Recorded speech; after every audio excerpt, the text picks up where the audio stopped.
EAS in Memphis has issued a severe thunderstorm warning for north central Chickasaw County in northeastern Mississippi, southeastern Union County in northeastern Mississippi, eastern Pontotoc County in northeastern Mississippi, northwestern Aramba County in northeastern Mississippi, Lee County in northeastern Mississippi, southwestern Prentiss County in northeastern Mississippi, until 5:45 p.m. Central Daylight Time.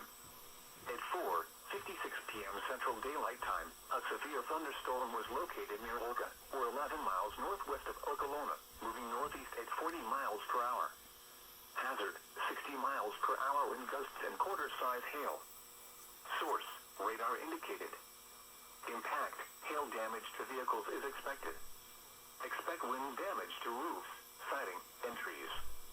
Locations impacted include Tupelo, Baldwin, Verona, Trey State Park, Saltillo, Guntown, Plantersville, Pratt Friendship, Troy, Blair, Furs, Sherman, New Holga, Marietta, Enville, Jericho, Branyan, Cayapa, Eggville, and Kirkville. A tornado watch remains in effect until 7 p.m. Central Daylight Time for northeastern Mississippi. A tornado watch also remains in effect until 7 p.m. Central Daylight Time for northeastern Mississippi.